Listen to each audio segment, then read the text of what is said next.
On an autumn afternoon, the warm sunlight bathed the Hokage building, shining over its time-worn, weathered exterior that had stood for decades.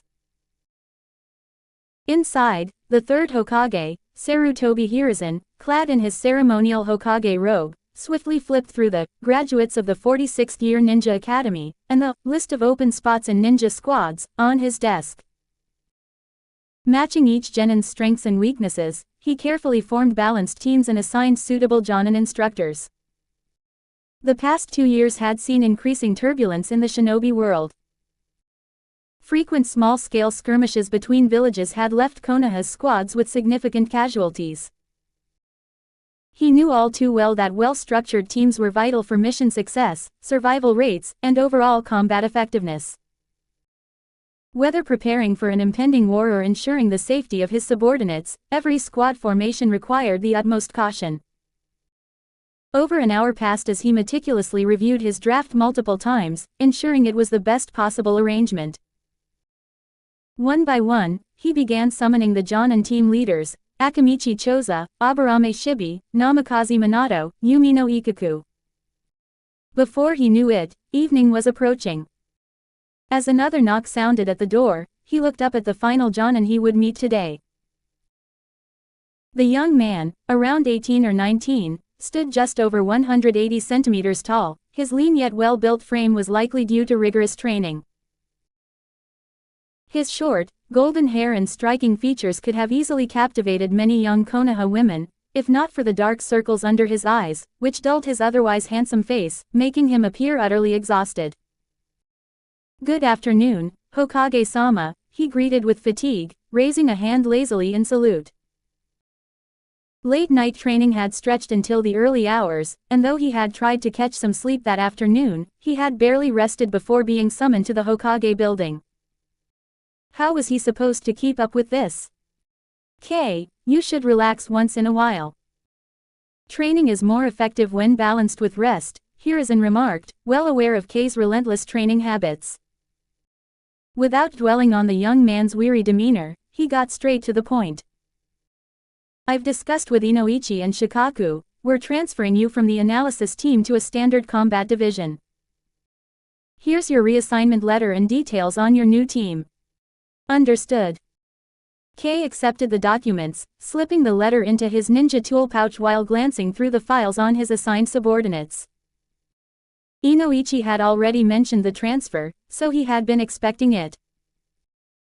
Leading a team of genin, taking on 1 or 2 missions a month, and having plenty of downtime, it sounded like a perfect opportunity to take it easy. However, when his eyes landed on the 3 names listed, his brows lifted in mild surprise. Yuhi Kurenai, Might Guy, and Shiranui Genma. Had these 3 ever been on the same team before? Something felt off. Wasn't Genma supposed to be in a squad with Ebisu? And weren't they from different graduating years? The new leaves of Konoha can only grow strong with the guidance of their predecessors, just as the will of fire is passed down through generations. "Now, it's your turn to lead the next generation," Hiruzen declared, making no effort to explain the rationale behind the unusual team composition. Instead, he simply reinforced the ideals of the will of fire. "Rest assured, Hokage-sama. I will do my best to guide them," Kei responded, suppressing his doubts and putting away his usual laid-back demeanor, giving a proper assurance. Satisfied with the response, Hiruzen gave a simple instruction, to report to the jonin standby station tomorrow and then head to training ground 4 to meet the team, before waving him off. Stepping out of the Hokage building, Kei exchanged a few greetings with familiar ninja before making his way toward his clan's district. Halfway there, a sudden mechanical voice echoed in his mind. System repair complete. Database sorted. Energy absorption progress, 100%. System awakening complete. Career trait system activated. Personal panel unlocked. Detection ability activated. Trait extraction, gifting, duplication, upgrading, and removal functions activated. Career binding complete.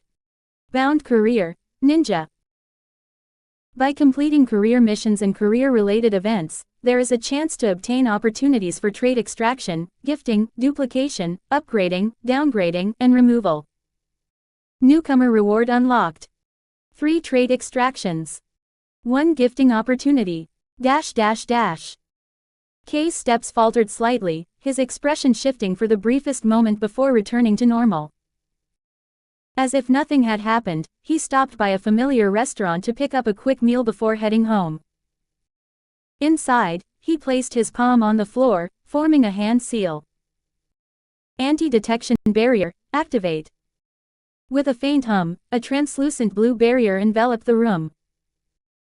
The intricate symbols etched into the surface of the barrier pulsed gently, sealing off all external interference. Standing in the center of the living room, his expression fluctuated before he finally exhaled a long breath and sat down in front of the low table. He had imagined many times how he would react when the system finally activated. Perhaps he would curse at it for arriving 19 years late, or maybe he would laugh and cry, venting all his bottled-up frustration and excitement. But maybe, after so many years, all those feelings had been ground away by time. Now that the moment had come, he found himself far calmer than he had expected. Host: Yamanaka Kei. Career: Ninja. Active traits: Transmigrator red, Yin release mastery purple, handsome blue, somewhat skilled green.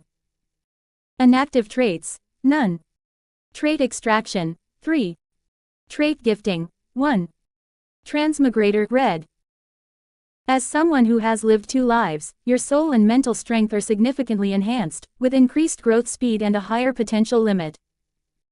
Yin release mastery purple.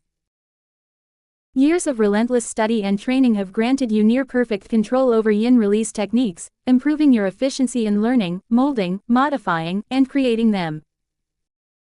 Your speed, power, and effectiveness of yin release jutsu are greatly increased, as is your resistance to them. Handsome blue. Favored by the world, you were born with striking looks, naturally enhancing your charisma and appeal to the opposite sex. Somewhat skilled green. Years of probing through ninja memories have granted you a vast amount of information and knowledge. Through continuous practice, you have gained a foundational grasp of various ninjutsu types and elements, slightly improving your learning speed and memory retention. A satisfied smile tugged at the corner of his lips as he read through the descriptions. Seems like all those years of grinding finally paid off. Wasting no time, he immediately initiated a trait extraction. 3 comments 0 vote. O2 hole in your head. Obtained. Stealthy crawler white. Big brainstorm black. Shout and it comes purple. Stealthy crawler white. Slightly enhances stealth effects and movement speed during specific sneaky actions, while significantly lowering personal presence. Big brainstorm black. Greatly increases the probability of unexpected head injuries, significantly reduces skull hardness and recovery speed, and slightly raises fatality risk. Shout and it comes purple. Grants precise control over chakra, allowing for the elimination of complex hand seals when proficient in a jutsu. By simply clapping hands and shouting its name, the jutsu can be used instantly. This significantly enhances chakra control and jutsu activation speed. What the hell are these? Kei furrowed his brows. When he first saw the trait somewhat skilled, he already had a vague feeling that his system might be a bit abstract. But he never expected it to be this abstract. Aside from the last one, which seemed somewhat related to the first Hokage, Senju Hashirama, though the name was odd, the effect was quite decent. The first 2 traits were simply beyond words. Stealthy crawler. Using this would practically mean forfeiting any chance of finding a partner. And big brainstorm, was it seriously referring to getting actual holes in his head? Is this trait specifically designed to get people killed? A thought crossed his mind as he glanced at the trait gifting chance from the newcomer reward. Maybe one day, if he ever fell out with someone, he could arrange a little surprise for them. A pure debuff like this would probably be best used on an enemy. After letting his mind wander for a bit, he selected Shout and it comes. In an instant, a deep and indescribable sense of enlightenment surged through him. His entire chakra network seemed to be imprinted clearly in his mind. He could sense every strand of chakra flowing through his body with absolute precision, moving as effortlessly as a flexed finger. The jutsu he had painstakingly honed over years of training now felt like second nature, so natural that only the simplest guidance was needed to unleash them. Mind puppet switch cursed seal. Forming a single seal, he pointed at a training puppet in the corner of the room. The motionless puppet suddenly came to life, stretching its limbs before executing a smooth and precise taijutsu routine. Seal simplification and one-handed seals. This is a godsend for ambush tactics. Impressed, he continued experimenting with his jutsu. The Yamanaka clan had unique hand signs for their secret techniques, variations of the hare and bird seals. These signs were designed to speed up the manipulation of yin chakra, allowing users to deploy their clan's jutsu more swiftly. Functionally, they were flawless. But the problem was, they were way too recognizable. Any enemy familiar with the Yamanaka clan's techniques would immediately start moving the moment they saw these seals. After all, the Yamanaka clan's abilities involved soul manipulation. If the jutsu missed, the user's soul would need time to return to their body, leaving them vulnerable. In that critical window, even a child could take their life. But now, without the need for those distinctive seals, his jutsu would become almost impossible to predict. He spent half the day testing various jutsu. Spinning a Rasengan in his palm, he felt the stable, high-speed chakra rotation, and a grin crept onto his lips. Every jutsu he commonly used could now be executed with one-handed or simplified seals, cutting activation time in half. For techniques he was highly familiar with, he could even achieve, clap hands, shout the name, and release instantly. Even for those he was less adept at, though he couldn't completely eliminate hand signs, his speed and control had improved significantly. In the fast-paced battles of a ninja, even a fraction of a second could determine the outcome of a fight. Among Konoha's Jonin, he was already considered strong. With his hand seal speed now doubled, his combat ability had undoubtedly risen even further. I wonder if I'm at cage level now. No, stay humble. Can't let this get to my head. He kept adjusting his mindset, repeatedly reminding himself not to act recklessly like a certain Uchiha. After all, he didn't have Suigetsu to take hits for him, Jugo or Karen to keep him alive, or an older brother like Itachi, or a godly ancestor like Otsutsuki Hagoromo. If he got carried away, who knew if he'd survive? Besides, cage-level strength wasn't just about speed. Combat experience, tactical intelligence, jutsu combinations, physical endurance, reflexes, chakra reserves, there were so many factors. The road ahead is long, but at least in the upcoming Third Great Ninja War, as long as I don't charge headfirst into an enemy battalion, I should be fine. He let out a sigh, his nerves, which had been tense due to the approaching war, relaxing slightly. Having lived through the Second Great Ninja War, he knew better than anyone how brutal the battlefield was. It was a hell filled with blood and screams, a slaughterhouse that stripped away humanity, leaving only killing and numbness. Even after all these years, the memories of those battlefields still sent chills down his spine. With a single hand seal, he dispelled the 5 shadow clones that had been training deep within his residence. The exhaustion from their accumulated fatigue and stress hit him all at once, his body immediately feeling the weight of it. Too lazy to resist the drowsiness, he casually lifted the barrier inside his house, hastily finished a meal, and collapsed into his soft bedding. He slept soundly through the night.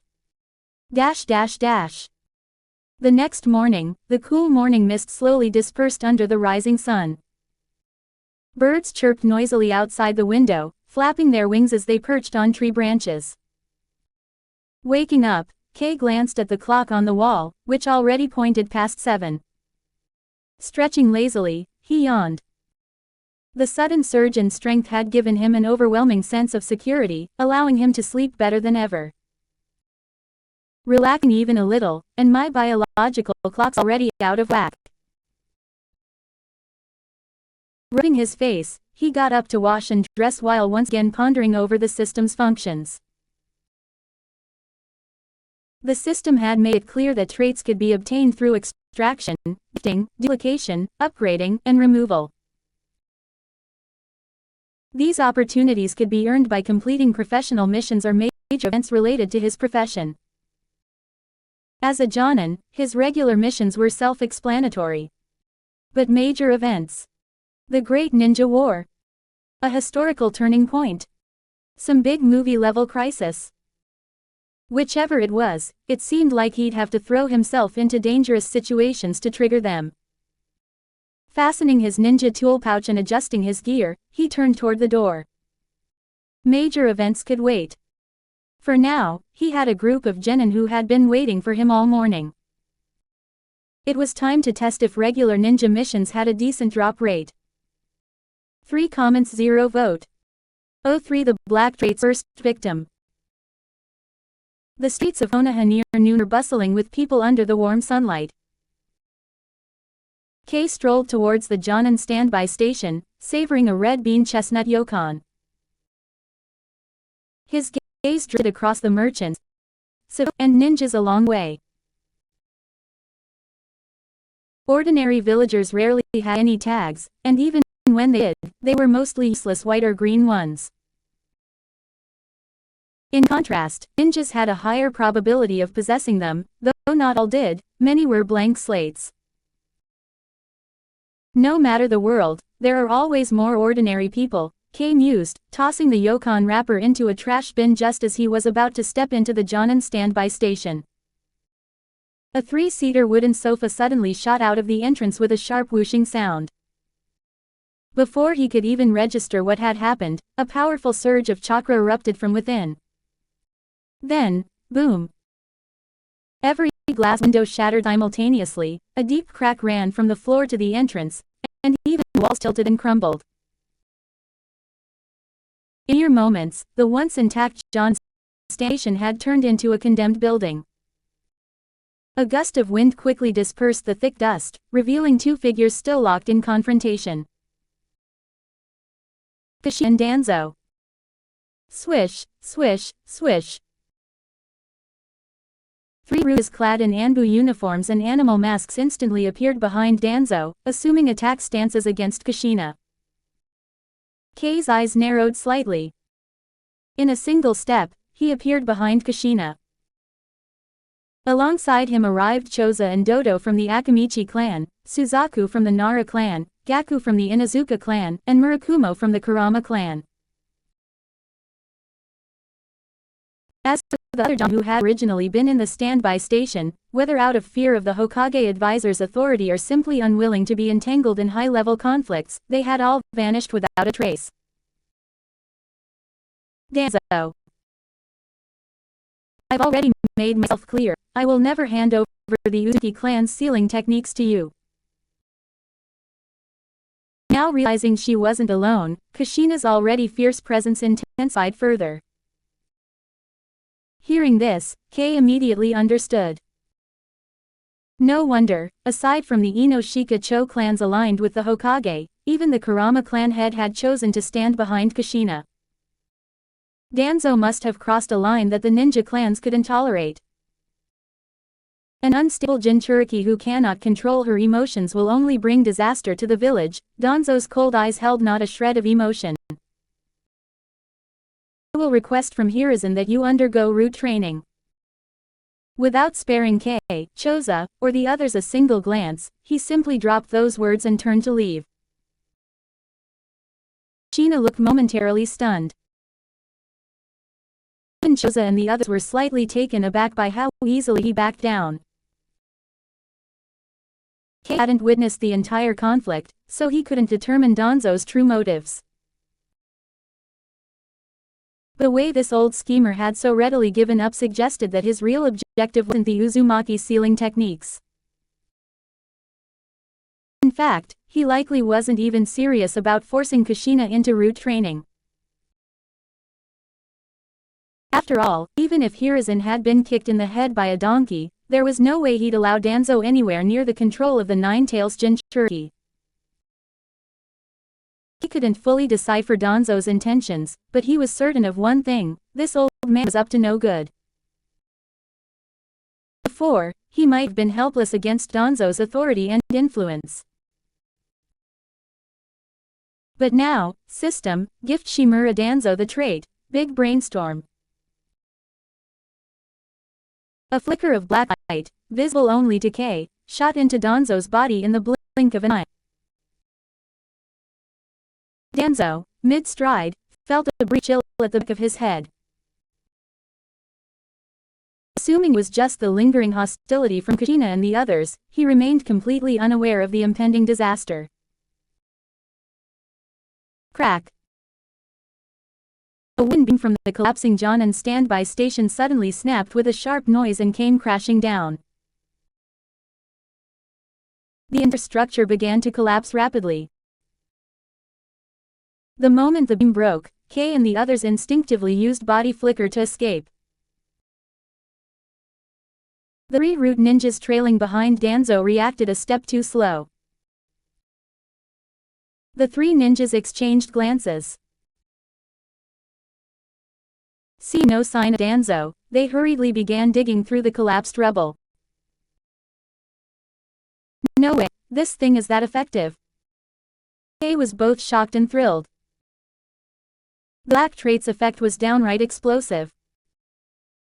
He had barely attached it to Danzo, and the guy was already buried alive.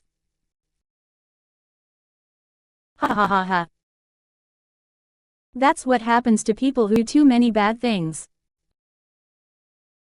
Kushina stood with her hands on her hips, openly mocking the buried Danzo.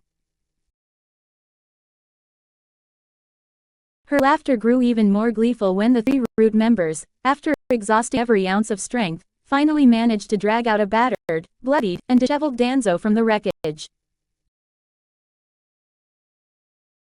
Danzo, his throbbing and vision spinning, instinctively circulated chakra to check his body. A moment ago, as he had been using body flicker, his calf had suddenly cramped for no apparent reason, causing the collapsing beam to slam directly into his forehead. If he had reinforced his vital points with chakra at the last second, he would probably be dead already. Is this a side effect of my transplanted Sharingan? Chakra depletion causing muscle and nerve dysfunction. Finding no other abnormalities, Danzo could only attribute the incident to the aftereffects of his ocular implants. He had no time to bother with Kushina, who had deliberately stepped closer just to laugh in his face. Forcing himself to lift an arm, he made a vague hand signal. The 3 ninjas hastily performed first aid, roughly bandaging his wounds before carrying him away toward the root headquarters. Kei watched Danzo's retreating figure, eyes filled with contemplation. Name, Shimura Danzo. Career, ninja. Trait, single-eyed 3 Tomo, blue, wind release mastery, blue brainwashing specialist, sealing mastery, green, ruthless strategist, white, cold and merciless, white, big brainstorm, black.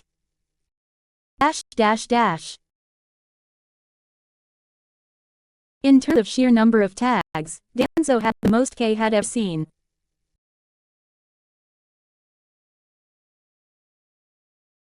Especially those unrelated: combat, brainwashing specialist for mind control, sealing proficiency for behavioral control, ruthless strategist for sacrificing relationships in favor of objectives, and cold and merciless for enhancing intimidation at the cost of humanity. Stacking all these effects together, no wonder Root had been able to run rampant within Konoha for decades. What a nice day today. Ah, thanks, everyone. Kushina stretched with satisfaction, then turned to thank those who had stood behind her. Her radiant smile bore no trace of the fiery tempered, red-hot habanero from moments ago. No need for thanks, Uzumaki-janan. Murakumo gave a slight nod before turning to leave with the composed demeanor of a clan leader. He had only sided with Kushina because Danzo's demand for Uzumaki clan secrets had crossed a line for ninja families. Had Danzo chosen a different excuse to provoke her, he would have left the Jonin standby station much earlier. Kushina paid no mind to his aloofness. After exchanging a few words with Choza and the others, she suddenly smacked Kei on the shoulder with a grin. Pig girl, long time no see, ya know. 1 comments 0 out. Download the app for greater interaction. You can chat with me about my writing experience apart from the comments section. Malphegor. Download app now.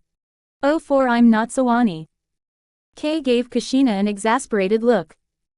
And what was with that ridiculous nickname, Pig Girl? He was a grown man, male, straight, not some Sawani riding a giant boar. How did that nickname even get attached to him? Ah, but you were so cute when you were little. Anyone would have mistaken you for a girl. Kushina chuckled, recalling the amusing memory. Kei rolled his eyes. You were probably the only one who thought that.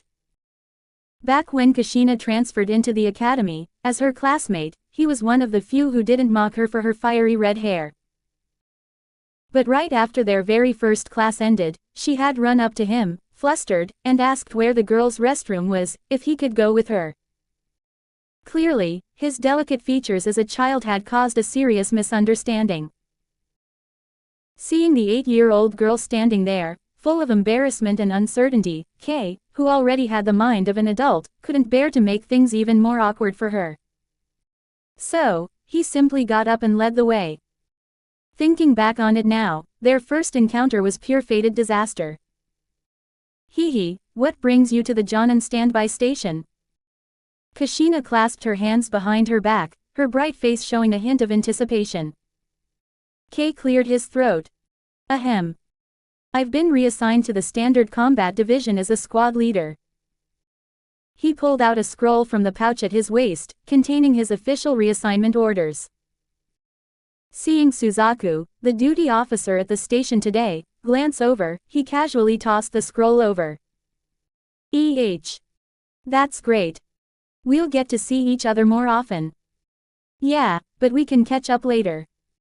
My poor squad members have been waiting all morning. Leaving already after just meeting. HMPH, fine, I'll let you off this time, but make sure to report in early tomorrow. Report in. Yeah, see you tomorrow. Kei glanced at the now ruined standby station. Noticing how Kushina suddenly froze, counting on her fingers as she calculated the damages she'd have to pay for, he quickly waved at Choza and Dodo before vanishing in a flicker of movement. Guy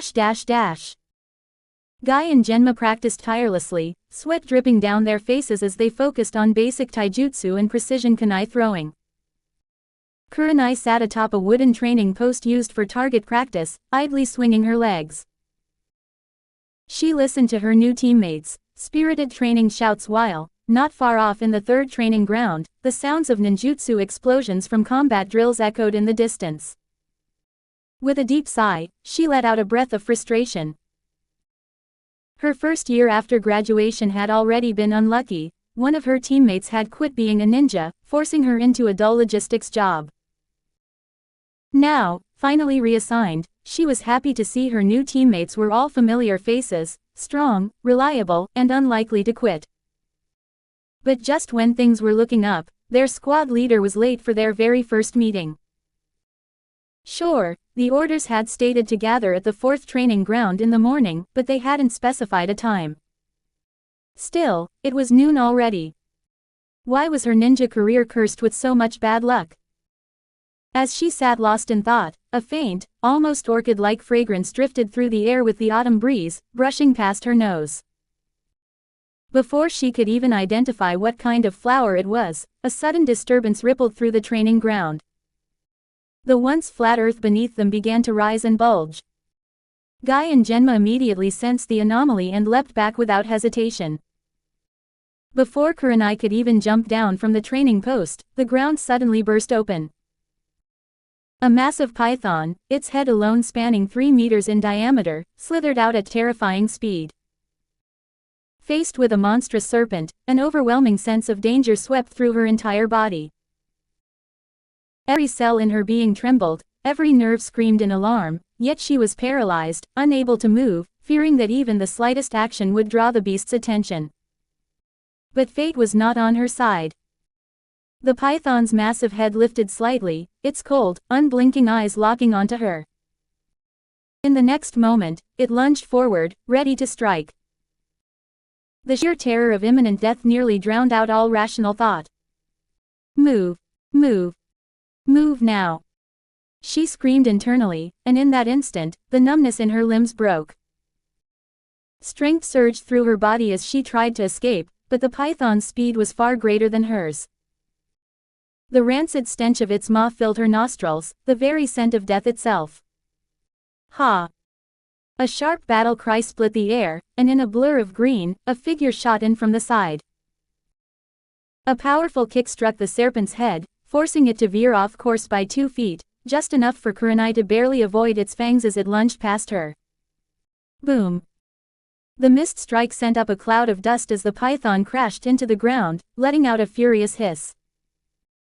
Its tail whipped violently, showing no sign of injury despite the powerful attack. Genma, knowing full well that they were no match for this beast, grabbed Kurenai, who had barely dodged death, and sprinted away at full speed. As he ran, he hurled a string of smoke bombs behind them, shouting back over his shoulder. Run! Guy, having landed his strike, wasted no time and immediately followed suit, retreating alongside them. Perhaps because she had just brushed past death, Kurenai's mind had never been clearer. The moment Genma's words fell, she quickly added. Head toward the 3rd training ground. There are Jonin there. Who has a red signal flare? Quick. Got it. Guy reached for his ninja pouch, fingers brushing against the signal flare, but before he could even pull it out, the entire scene shattered like a broken mirror. Their momentum carried them forward, sending them tumbling far ahead. Barely managing to steady themselves, they found themselves staring in disbelief. The giant python was gone. The ground was untouched, as if no destruction had ever occurred. The training field was completely intact. Clap, clap, clap. The sound of slow, deliberate applause came from the side. Emerging from the shade of a tree, dressed in a black combat uniform with a Jonin vest over it, Kei stepped forward. Patience, courage, excellent teamwork, and sound judgment in a crisis. Congratulations, you've passed the test. I'm Yamanaka Kei, your new squad leader. I look forward to working with you. Ah! Youth never disappoints those who strive for it. I'm Might Guy, please take care of us, sensei. Despite having been thoroughly shaken by the hyper-realistic genjutsu, Guy still gave a bright thumbs up, his teeth gleaming. I'm Shiranui Genma. Please guide us well. Genma forced himself upright from the ground, bowing properly in greeting. Yuhi Kurenai. Please take care of us, sensei. Her pale face slowly regained some color as she bowed, though internally, she was fuming. Starting a test without warning. That was way too cruel. She really thought she was about to die back there. But what an incredibly powerful genjutsu. 1 comments 0 vote. 05 traits of blue. Since she specialized in genjutsu, Kurenai had a far deeper understanding of it than Guy and Genma. And the more she understood, the clearer it became just how powerful the genjutsu this young Jonin had just cast truly was. That subtle, unique fragrance had drawn them into an illusion without them even realizing it, using a technique similar to scent-based genjutsu. Within a single breath, it had disrupted and influenced their sense of smell, sight, touch, taste, and hearing, yet none of them had noticed they had fallen under a genjutsu. Just this alone was already beyond what an ordinary A-rank illusion could achieve. Then there was that completely unreasonable, bone-chilling killing intent, as if they were facing a real giant serpent. It clearly affected something beyond the five senses, triggering the deepest, most primal human instinct for detecting danger. And the last, most critical point, this was a multi-target illusion. It simultaneously affected all three of them, maintaining perfect synchronization so there were no inconsistencies in their perceptions or communication. This had to be a complex genjutsu with an A-rank illusion at its core. The level of control and effectiveness, it might even rival an S-rank genjutsu. Her own squad leader had actually used a genjutsu this difficult and powerful, likely comparable to an S-rank technique, just to deal with 3 rookie genin.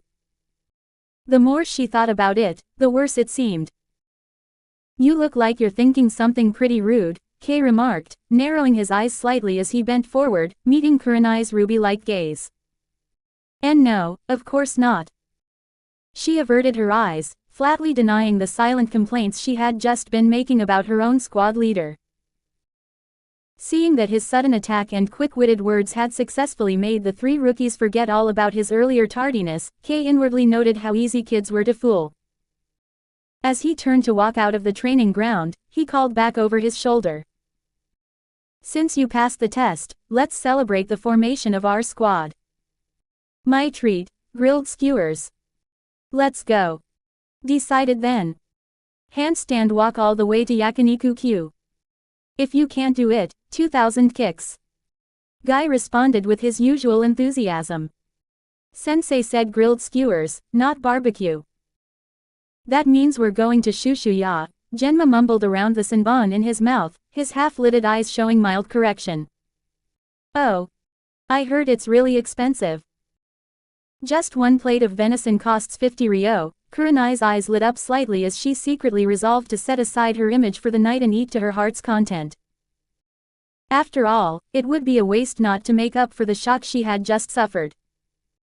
Hearing their casual chatter behind him, Kei smirked slightly.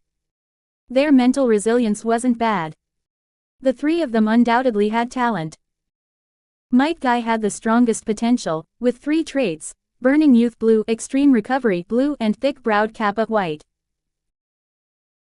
The first gave him an unparalleled level of self-discipline and indomitable willpower, the second allowed him to recover from exhaustion far faster while reducing the risk of hidden injuries, and the third, despite lowering his charm and chakra stability, increased his focus and efficiency in taijutsu training. The combined effects of these traits put him far beyond the vast majority of Konoha's shinobi. Kurenai came next in terms of talent, possessing strong mental power blue and illusion enhancement green. The former increased her mental strength and endurance, while the latter improved the effectiveness of her genjutsu. If developed properly, she might avoid another infamous, Itachi schooling her in genjutsu, moment in the future. As for Genma, he had only 1 trait, influenced by greatness blue. Its effect significantly boosted his learning speed and potential, but only when he had someone guiding and pushing him. Though he had fewer traits, when put to proper use, his talent might not be any weaker than Kurenai's. Mindset and talent, these 3 had no shortage of either. Kei was certain that as long as he put in even a little effort in guiding them, and if they didn't fall along the way like some did in the original story, their future achievements would surpass what had originally been written. Looking at 10-year-old Kurenai, 11-year-old Guy, and 12-year-old Genma, he couldn't help but sigh. Back when he watched the anime, all he saw was passion and camaraderie. But after spending more than a decade struggling through the bloodstained, war-ridden shinobi world, the only thing he could see now was cruelty. 11 or 12 years old, back in his previous life, kids this age wouldn't have even graduated elementary school. But here in Konoha, they were already expected to face combat and bloodshed. This damn world, there's really nothing to like about it. He muttered inwardly. Having lived 2 lifetimes, he had long passed the age of youthful rebellion. But whenever he encountered things that felt utterly wrong, he still couldn't help but ask himself, should he do something about it? As Martin Luther King Jr. once said, our lives begin to end the day we become silent about things that matter. Before, when he lacked the strength, all he could do was drift along with the shinobi world's rules, not daring to step out of line.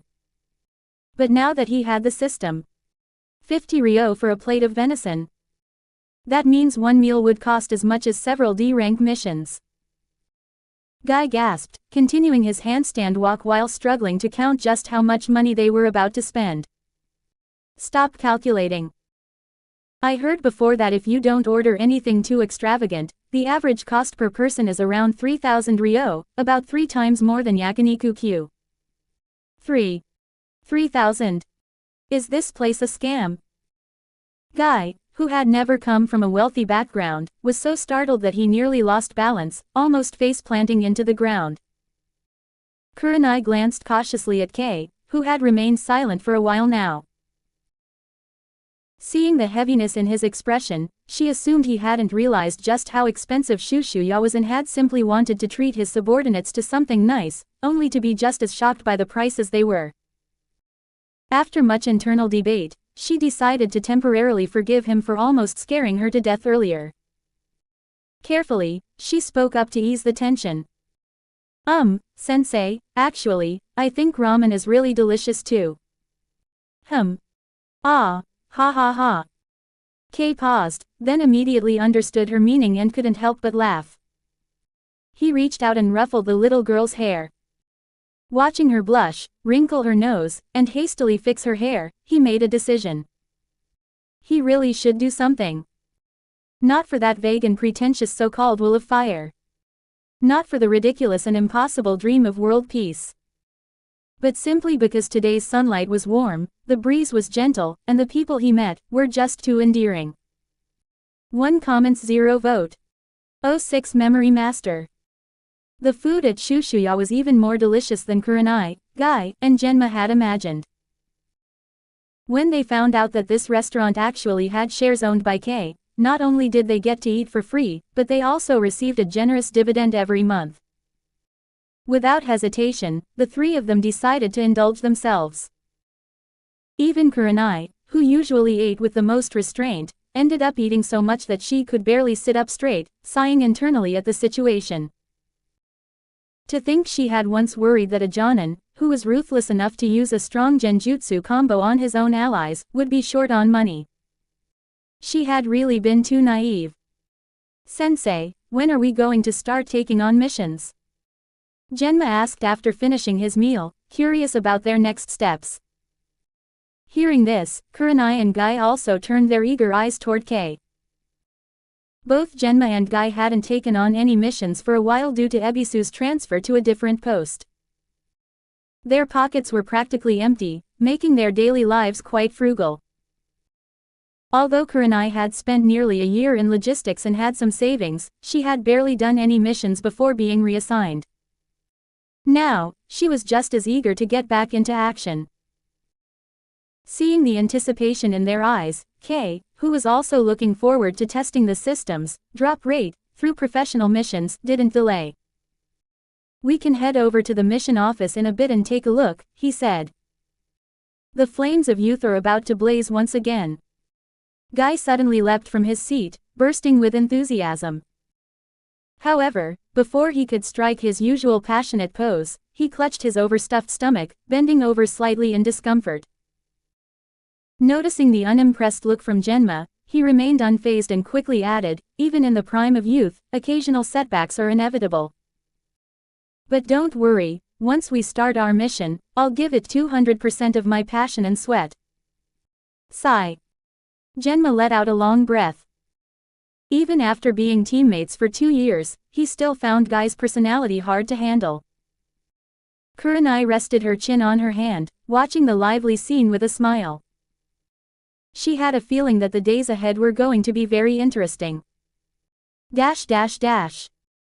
Over 10 kilometers southwest of Konoha, a massive wild boar, weighing at least 1,000 kilograms and resembling a moving fortress, rampaged through the area. Its body was riddled with over a dozen kunai, though they barely pierced its thick flesh. Its blood-red eyes glowed with fury as it charged around wildly, demolishing fences and simple traps as if they were made of paper. Guy and Genma launched continuous feints to distract it, creating an opening for Kurenai to cast her genjutsu. After several attempts, she finally succeeded in trapping the boar's senses with the false surroundings technique, luring it into the pre-arranged trap. As it fell into a deep pit, the steel spikes lining the bottom pierced through its massive body. The boar let out agonized howls for over 10 minutes before finally succumbing to its injuries. Exhausted, the three wiped the sweat from their foreheads and sighed in relief.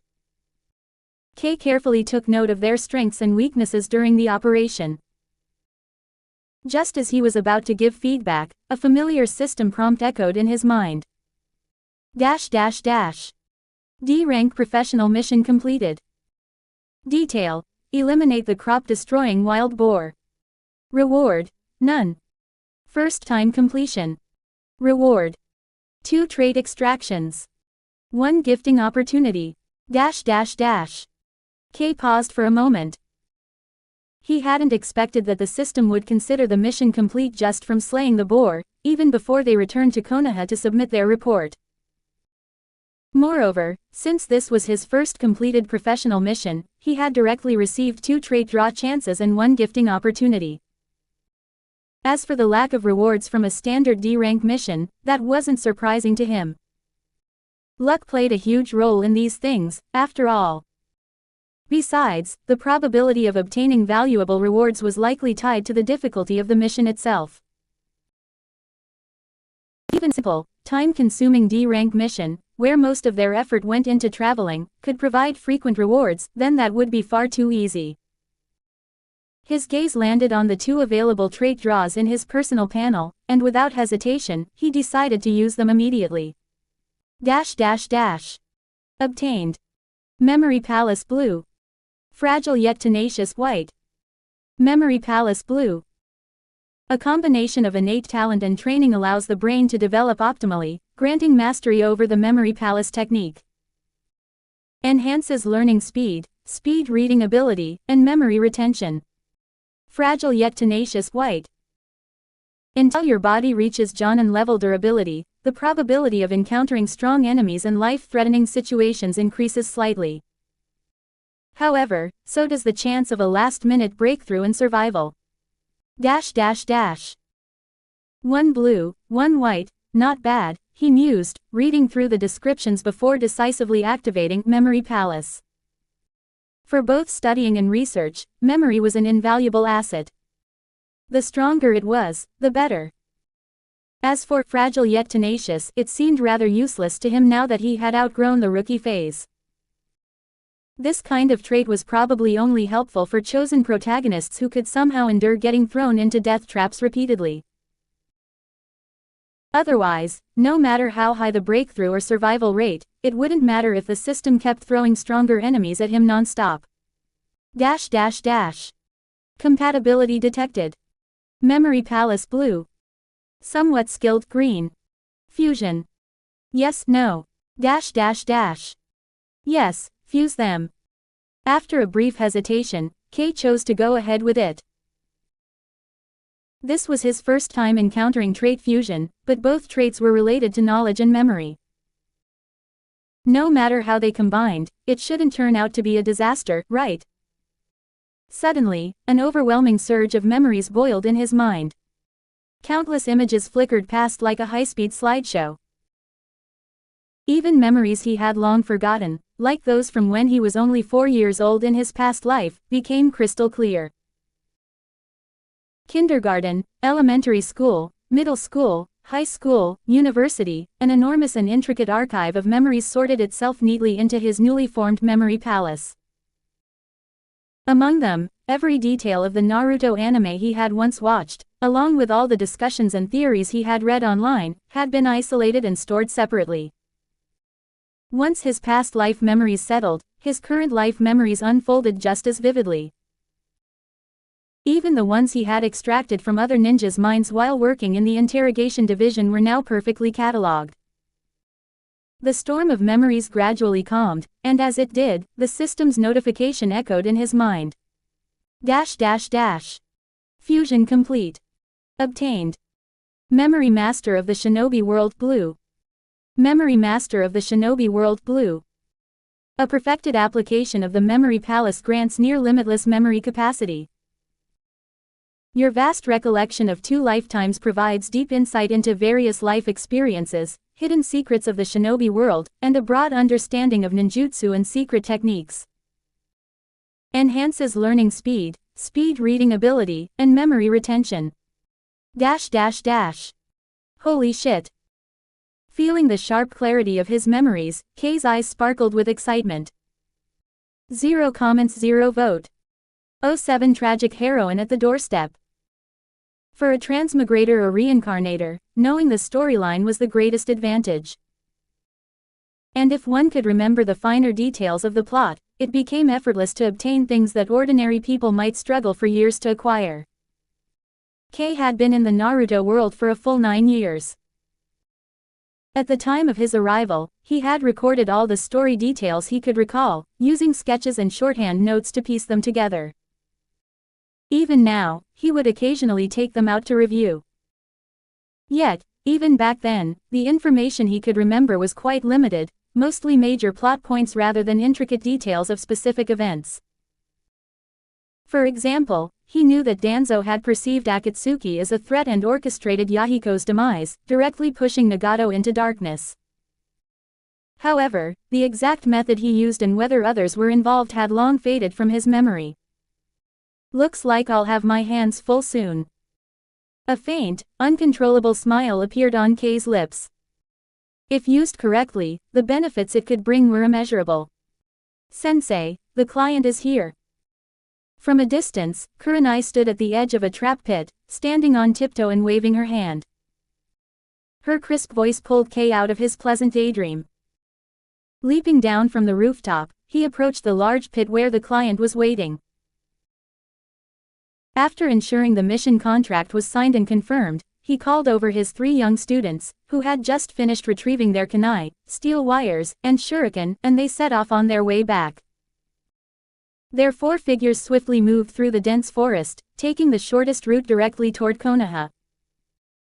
Seizing the opportunity during their journey, Kei pointed out the mistakes and weaknesses that had surfaced during the mission. The biggest mistake was their failure to properly question the client for detailed intelligence before rushing off to face the mission target. Secondly, when they encountered the target, they failed to observe closely, leading to a misjudgment of its defenses. The wild boar's body bore numerous shallow wounds, marks likely inflicted by villagers using machetes and arrows. Given that adult villagers, accustomed to hard labor, could wield these weapons with considerable force, it should have been possible to roughly estimate the boar's durability and plan accordingly. Had they done so, they wouldn't have spent half the mission stabbing at the boar with kunai, only to enrage it instead of taking it down, almost getting injured in the process. Lastly, being a ninja meant having more than just direct confrontation as an option. Genma's pouch contained multiple potent hallucinogenic smoke bombs, and Kurenai carried strong anesthetics in her small medical kit. Even the wilderness beyond the village had plenty of toxic plants and venomous insects. They weren't illiterate villagers who relied solely on ancestral experience to survive. Catching a couple of poisonous bugs or gathering some toxic herbs, then following the simple formulas taught at the academy, would have been enough. If used effectively, they could have taken down not just a wild boar, but even an elephant. Kurenai, Guy, and Genma all hung their heads in embarrassment. The excitement of successfully completing their mission had completely vanished. Noticing their dejected expressions, Kei knew that teaching kids required both criticism and praise. With a shift in tone, he began to point out their strengths from the mission. What's commendable is your strong sense of teamwork. You trusted each other completely, and even though it was your first mission together, you made full use of each other's strengths. Your ability to adapt was also impressive. When you realized the original plan wouldn't work, you quickly used the dried-up reservoir to create a deep pit trap. Lastly, you were mindful of protecting the client's property and minimized unnecessary losses. That's something worth praising as well. Overall, I'd say, I'm fairly satisfied with your performance.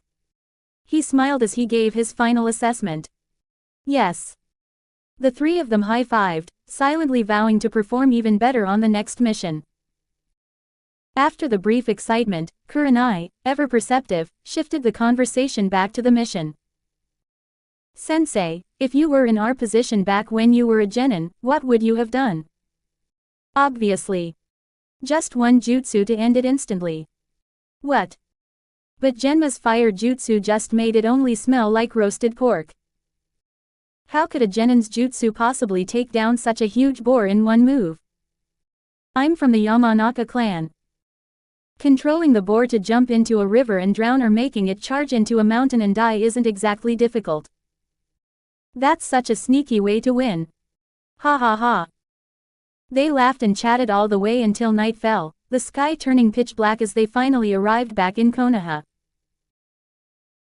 After grabbing a meal at the newly opened ramen Ichiraku, they set their meeting time for the next day before parting ways for the night. As Kei walked toward the Yamanaka clan's estate, he saw the warm glow of lights from his house in the distance. A question mark slowly formed in his mind. Forming a hand seal, he activated his sensory jutsu. The immense chakra inside his house was like a blazing sun, its terrifying aura barely concealed beneath the surface. In an instant, he identified the person inside. With such a distinct chakra signature, who else could it be but the infamous red-hot habanero? A loud crash came from inside the house. Sensing the probe of his sensory jutsu, Kushina practically flew out the door barefoot, leaping onto the wall. Her eyes locked onto Kei, standing at the end of the street. Kei, I finally waited long enough for you. Her voice, filled with excitement and grievance, sounded exactly like a tragic drama heroine reuniting with her lover after enduring countless hardships. A shiver ran down Kei's spine. He nearly turned around and bolted. What the hell? Since when did she talk like this? Soft rustling sounds came from the surrounding houses, nosy clan members clearly sneaking around to eavesdrop on the late-night commotion. Covering his face with one hand, he quickly used the body flicker, dragging Kushina inside the house. The door slammed shut just as he activated a layered sensory barrier around the room. He was certain that if he had been even a second slower, the clan would be gossiping tomorrow about the undeniable connection between Kei and the orphan of the Uzumaki clan. Wait, huh? Kushina stumbled as she was pulled inside. Watching Kei set up the barrier with practiced ease, her expression shifted from confusion to curiosity, then to suspicion in the span of 3 syllables. She instinctively crossed her arms over her chest, pretending to look scared. But in her eyes, there was a hint of excitement and anticipation. You've gotta be kidding me. Kei felt like he was about to cough up blood. It was stuck in his throat, neither going up nor down. 1 comment 0 vote. Oh wait, I'm really glad I met you. Hey.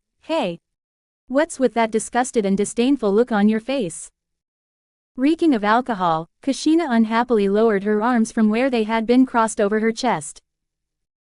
Sure, she was loud and brash, but she still had the looks and the figure of a beautiful girl. Was that expression really necessary? How much did you drink? Ignoring her complaint, Kei glanced around the messy living room, feeling utterly speechless. The once clean and tidy coffee table was now covered with empty instant ramen cups filled with leftover broth and scattered beer bottles. Magazines and loosely placed ninja scrolls were spread across the sofa and floor. Even a few of his practice puppets, normally well kept, had been tossed around and left abandoned. Just a little. Noticing the mess, Kushina sobered up halfway, shrinking her neck back as she carefully peeked at Kei's expression. She muttered to herself, she really hadn't done anything, so how had the living room ended up like this? No matter how frustrated you are, cut back on the drinking. It's not good for you. Seeing the unease in her eyes, Kei swallowed the words he initially wanted to say and instead chose to show concern. Having known her for years, he understood her better than anyone. Kushina never touched alcohol, yet she had clearly downed a lot tonight. Something must have happened after her earlier conflict with Danzo that had upset her even more. With a single-handed sign of the Ram seal, Kei performed an advanced combination of the mind-body switch technique and mind-clone switch technique, the mind-puppet switch cursed seal technique. 5 humanoid puppets, each about a foot tall, suddenly flipped up from the floor, moving in sync as they clumsily but efficiently began tidying the room. The filthy coffee table was quickly wiped clean. The scattered magazines and scrolls were sorted and returned to their original places. Barefoot, Kushina hurriedly ran around, following the puppets and helping to clean up. From the way she eagerly moved about, someone unaware of the situation might have actually mistaken her for being naturally diligent. Just tell me, what do you need? Kei looked at Kushina, who was now grinning and trying to act cute, and sighed, already feeling defeated. He, Kei, can we talk? Lend me a few million ryo, pretty please. Her tone was as sweet as honey, her demeanor coy and shy, nothing like the fierce, short-tempered red-hot habanero she was known to be. Hold on, you just collected rent in July. It's barely been 3 months, and you're broke already. Kei stared at her in disbelief. When Mito passed away, she had left Kushina an incredibly generous inheritance. Just the dozen or so storefronts she owned in Konoha's commercial district brought in enough rental income each year to guarantee her a life of luxury. How had she managed to burn through all of it so fast that she was now asking to borrow money? I lent it to Tsunade-ne. That gambling addict, you've got some guts. I didn't have a choice. She was crying, saying she had no food, no clothes, that she couldn't survive. And you actually believed her? Ah, come on, Kei. Kushina pouted before quickly shifting the topic. That bastard is completely heartless. He claims he has nothing to do with the damage to the standby station and is making me pay for all the repairs. Even the third Hokage is siding with him. Her voice turned whiny as she skipped over the part about lending money to Tsunade, launching into an endless rant about how despicable Danzo was. She even threw in a few complaints about the third Hokage, as if the destruction of the standby station had absolutely nothing to do with her. Just 3 million ryo, right? If you could add a little more so I can afford food, that would be even better. You really need to start managing your expenses better. When you collect rent, set aside an emergency fund. And next time someone asks to borrow money, think about whether they actually need it for something important. With a helpless sigh, Kei got up from the couch, speaking as he retrieved 2 deposit slips from a hidden compartment in his study. Kushina obediently kneeled in front of the coffee table. Maybe it was the alcohol, but as she listened to his nagging, she couldn't help but think of Mito. Absent-mindedly, she accepted the 2 bank slips, each worth 5 million ryo. Seeing her dazed expression, Kei waved a hand in front of her face and reminded her again. Take the extra money, eat well, buy yourself some nice clothes. And next time something like this happens, don't take it out on yourself. Rather than making yourself suffer, make others suffer instead. Before he could finish, he noticed tears welling up in Kushina's eyes, rolling down her cheeks one after another. Not great at handling emotional situations, he quickly grabbed a tissue from the box and handed it to her. Watching her cry so miserably, he sighed, racking his brain for a way to comfort her. If you're still mad, we could always sneak up on Danzo and give him a good whack. I know how Root operates pretty well. Oh wah, Kei. Wah, I miss Granny Mito. She had only been silently shedding tears at first, but with Kei's words, she completely lost control. All the grievances, all the loneliness, all the suppressed longing for her loved ones came flooding out in one uncontrollable outburst. She threw her head back and wailed, snot mixing with tears as she cried her heart out. Since Mito's passing, it had been so long since she had heard words of genuine care like this. Because she was the Nine-Tails Jinchuriki, she couldn't leave the village freely for missions, nor could she live like a normal kunoichi. Everywhere she went, she felt the eyes of those who feared and despised her. And on top of that, high-ranking officials led by Danzo would target her from time to time. The third Hokage always consoled her afterward, but his words were always the same, telling her to be mature, saying that they were only doing what was best for the village. But if it was really for the village, then why was she always the one who had to endure? Why weren't they the ones making compromises? Want me to go with you to the Senju compound for a visit? Kei asked tentatively. Kushina shook her head, wiping at her tears as she suddenly looked up. Did you use some kind of jutsu on Danzo? Huh. No, why would you think that? Kei's heart skipped a beat, but his expression remained perfectly neutral as he played dumb. Liar. You might be able to fool others, but not me, I sensed it, you know. When he left, I felt a flicker of malice from you. She was still covered in tears and snot, but her eyes curved into crescents as she smiled mischievously. Gross. Wipe your face already. Crying and laughing at the same time, you look ridiculous.